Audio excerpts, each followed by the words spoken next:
Questão do Enem 2020, se aparecesse esse tema, uma questão parecida com essa na sua prova esse ano, será que você acertaria ou você erraria? Antes de mais nada, se inscreve aqui no nosso canal do SOS História para ajudar a gente a crescer cada vez mais.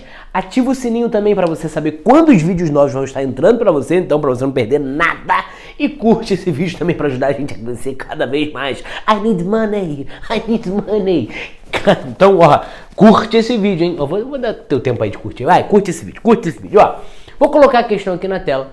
Você vai pausar essa questão, você vai ler a questão e vai colocar o gabarito aqui nos comentários. Eu quero ver se tu é brabo, se tu é braba mesmo e se você vai conseguir acertar essa questão, que foi a questão que apareceu no Enem de 2020. Questão na tela, 3, 2, 1, valendo! Vambora! Dá uma olhada aí nessa questão, olha aí, lê com calma e pausa, coloca o seu gabarito aqui nos comentários antes da resolução. Deixa de ser sem vergonha, hein? Deixa de ser sem vergonha e joga o gabarito aqui nos comentários. Olha aí, vamos lá. 2 grandes eventos históricos tornaram possível um caso como o de Menótio. Beleza, antes de mais nada, você vai lá no comando da questão e você vai ver que ele está falando, antes de ler o texto, a gente vai falar de questão do Enem, a questão está aparecendo aí para você na tela, você vai lá no comando da questão, então você vai ver o que ele está te pedindo. Os acontecimentos históricos citados ajudaram esse indivíduo no século XVI a repensar sua visão católica. Então, 2 informações que eles já te dão. Olha só, esse tema, essa questão é uma questão sobre reforma protestante, beleza? É uma questão sobre reforma protestante e ele no comando da questão te dá 2 dicas, 2 pistas. Primeiro, ele vai falar do século XVI, então aquele século ali que está sendo o grande responsável por diversas mudanças, né, que fazem a transição da Idade Média para o período moderno. Agora, uma outra pista que ele está te dando é que ele está falando ajudar esse indivíduo do século XVI a repensar a visão católica. Presta atenção nesse termo, repensar, ó, repensar a visão católica.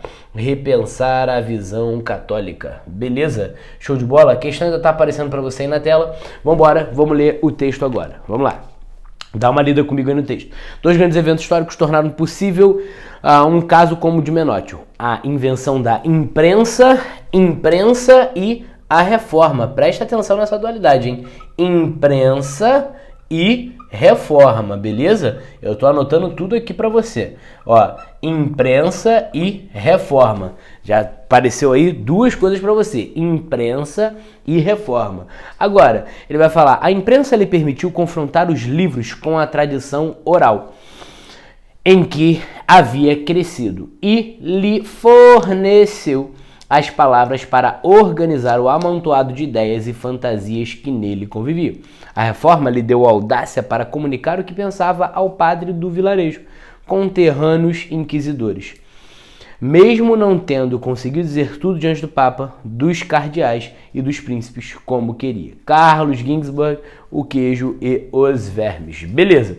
Então, cara, essa questão aí, esse livro eu li no começo da faculdade, inclusive, O Queijo e os Vermes. Ele vai estar falando sobre essa questão. Olha, a imprensa ajudou ele a mudar algumas coisas. Então, só para analisar o texto, né, para fazer a análise do texto, volta aí. O que a imprensa ajudou ele? Olha para o texto de novo. A imprensa lhe permitiu confrontar os livros com a tradição oral, né? Então, né, confrontar livros com a tradição oral.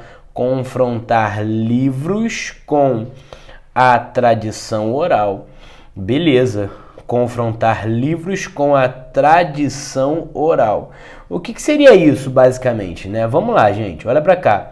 Durante todo o período da Idade Média, né, e até parte da Idade Moderna, os livros eles ficavam muito restritos a quem estava relacionado à igreja.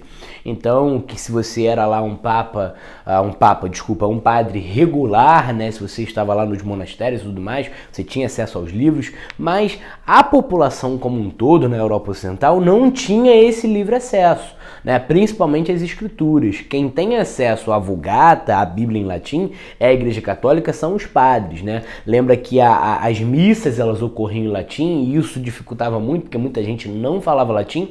Então, por muito tempo se passa uma tradição oral, que é o quê? Essa tradição da fala, do falar. Então, histórias são contadas ao longo dos séculos, ao longo das famílias, e vão passando de família em família.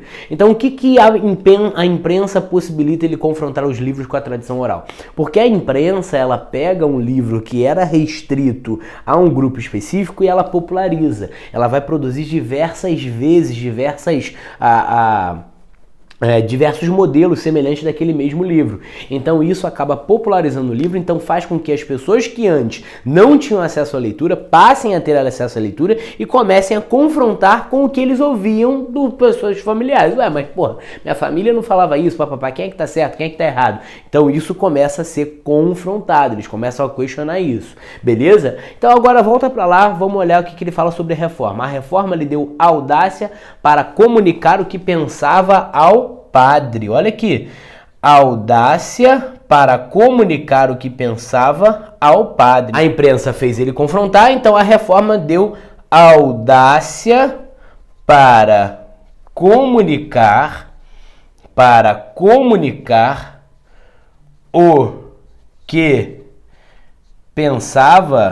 o que pensava ao padre, beleza?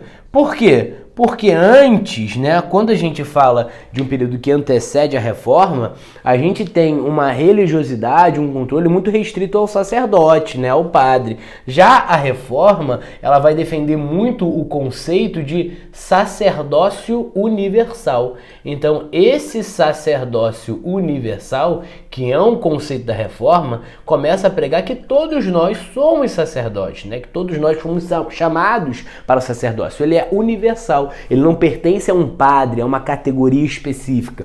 Então a reforma, falando, olha, todos nós somos sacerdotes, ela possibilitou que ele confrontasse, desse coragem para ele bater de frente com os padres do seu vilarejo, beleza? Então ele vai seguir ali falando, então vamos ler as opções, né?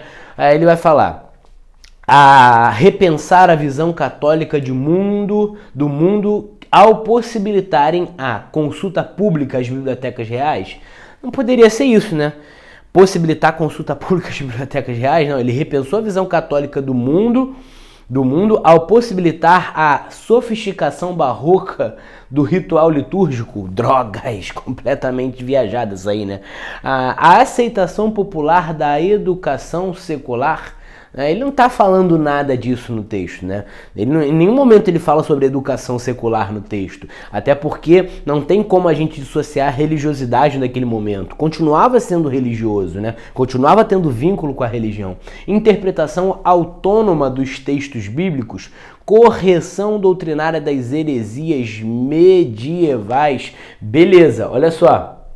O que ele está falando?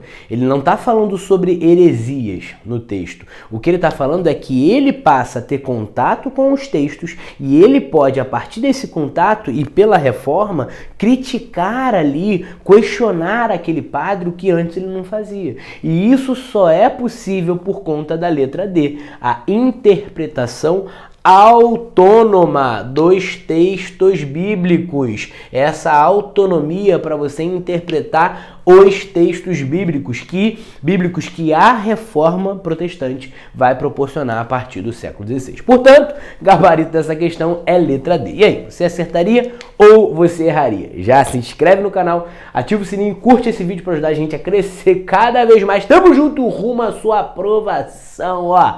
Um abraço e o quadro é teu, hein? Tamo junto, valeu!